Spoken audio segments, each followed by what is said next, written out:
안녕하세요. 지속가능한 방랑을 꿈꾸는 디아입니다. 지난주 친구 행성씨와 함께 춘천 여행을 떠났어요. 공모전 영상 촬영을 위해서였는데요. 여러분도 아시다시피 저는 여행도 참 좋아하고 영상을 만드는 것도 무척 좋아합니다. 하지만 여행을 하면서 촬영을 하고 영상을 만드는 일은 생각보다 결코 쉽지 않아요. 그래서 이번 영상에서는 여행 영상 제작 비하인드를 보여드리려고 합니다. 평소에 저는 여행짐을 최소화하는 편이에요. 불필요한 것들은 빼고 최소한의 짐을 꾸리는 걸 선호하는데요. 촬영을 위한 여행에서는 그럴 수 없어요. 1박 2일 영상이 다채롭게 보이려면 의상이 바뀌어야 하거든요. 그리고 촬영 장비들.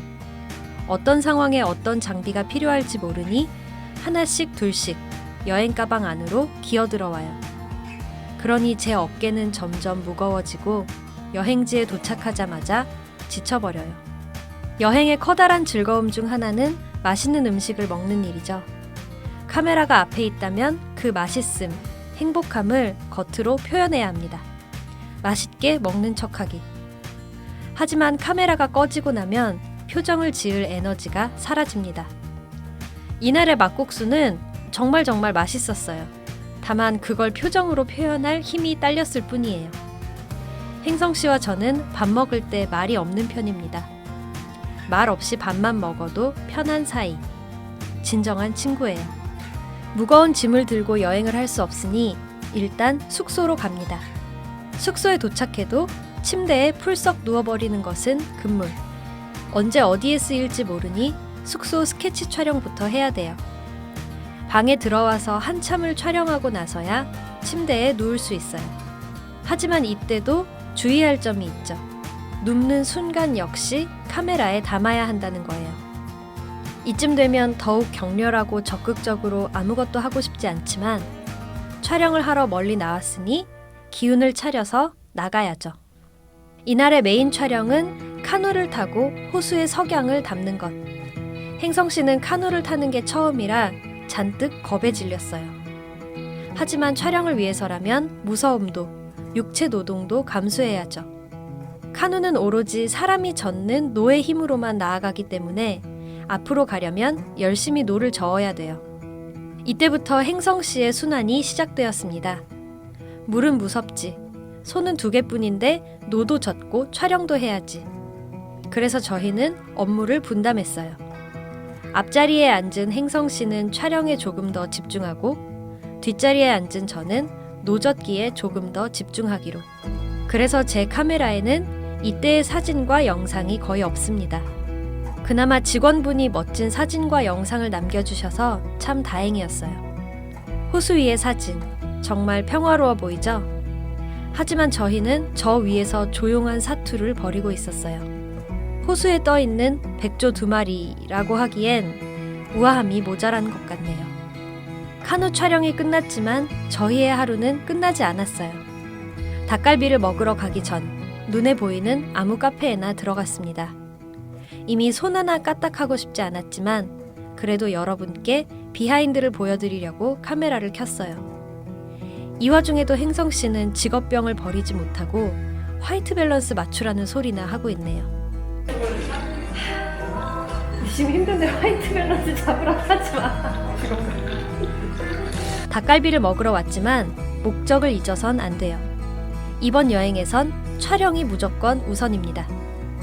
사실 이때도 화이트 밸런스는 여전히 맞지 않았지만 메인 촬영자가 행성씨라서 저는 그냥 대충 찍었어요. 저의 주요 역할은 최대한 맛있어 보이게 먹는 것. 몇 번의 시도 끝에 행성씨 마음에 드는 컷이 나왔기 때문에 그 이후엔 둘 다 묵묵히 닭갈비를 열심히 먹었습니다. 닭갈비는 정말 맛있었어요. 다만 하나 아쉬웠던 건 둘 다 금방 배가 불러버려서 볶음밥을 못 먹었다는 거예요. 하나만 볶아서 남기면 되지 않나 하시겠지만 저희에겐 이유가 있었어요. 바로 이날의 마지막 촬영, 맥주집으로 가야 했거든요. 맥주가 들어갈 공간을 조금이라도 남겨놓아야 했어요. 행성씨와 저는 둘 다 술을 무척 사랑하는 사람들인데 이날은 배가 부른 데다가 피곤함 게이지가 끝까지 올라가서인지 맥주 한 잔도 비우지 못하고 일찍 숙소로 들어왔어요. 당연히 숙소에 도착해서부턴 영상이 없습니다. 배터리 충전하고 데이터 백업해놔야 되니까요. 다음날 아침, 조식 뷔페에서 아침 식사 장면을 찍고 싶었는데 호텔 조식이 너무 간소해서 그림이 나올 것 같지 않았어요. 촬영에는 이렇게 언제나 변수가 발생합니다. 그럴 땐 당황하지 말고 미련두지 말고 빨리 움직여야 합니다. 둘째 날의 메인 촬영은 바로 레일바이크. 폐역이 된 옛날 김유정역 주변 철길을 관광상품으로 개조해서 레일바이크 체험을 할 수 있도록 꾸며둔 곳이에요. 전날에 노젓기로 상체를 혹사시켰다면 이제 하체를 혹사시킬 차례.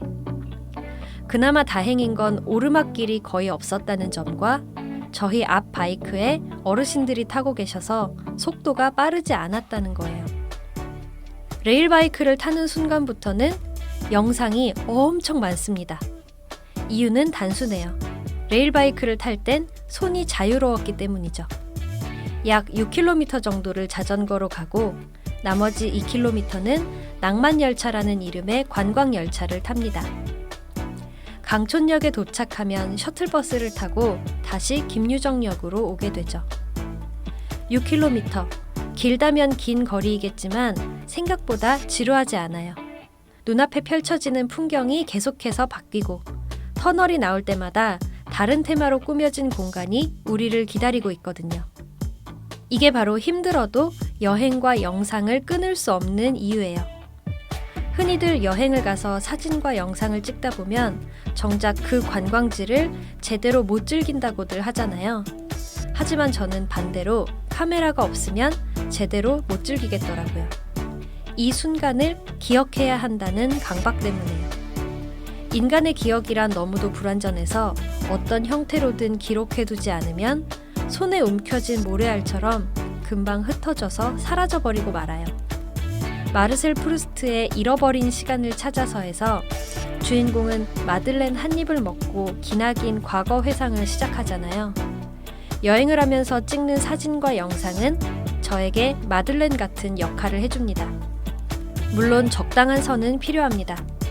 촬영만을 위한 여행을 하다 보면 무언가를 느낄 틈이 없어지니까요. 여행을 거듭하다 보면 나만의 적당함을 찾을 수 있게 됩니다. 어느덧 여정도 막바지에 이르렀어요. 아침에 촬영하지 못한 조식에 못내 미련이 남아서였을까요? 저희는 마지막 식사로 브런치를 먹으러 가기로 했어요. 역에서 10분 정도 떨어진 곳에 있어서 터덜터덜 걸어갔죠. 식당으로 가는 길에는 김유정 문학촌이 있습니다. 몇 년 전에 왔었던 기억이 나네요. 한컴 타자 연습을 했던 분들이라면 이 문장을 알고 계시겠죠? 오늘도 또 우리 수탉이 막 쫓기었다.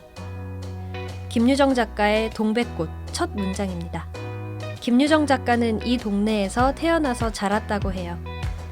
지금은 관광지로 개발되어 있지만 예전에는 정말로 이 마을 어디엔가 숫기 없는 소년과 점순이가 살았을 것 같은 풍경이에요. 그릇 판매를 겸하고 있는 카페는 정말 예뻤어요. 이 모습 역시 영상 소스로 쓸 일이 있을 수 있으니까 일단 촬영. 그리고 드디어 식사가 나왔어요. 신나 보이는 표정 연기는 행성씨가 잘 찍었으니 저는 열심히 먹었습니다. 너무 열심히 먹었는지 영상 찍는 것도 까먹었네요. 이렇게 이틀간의 촬영 여행을 마쳤어요. 너무나 당연하게도 저는 기차를 타자마자 뻗어버렸어요.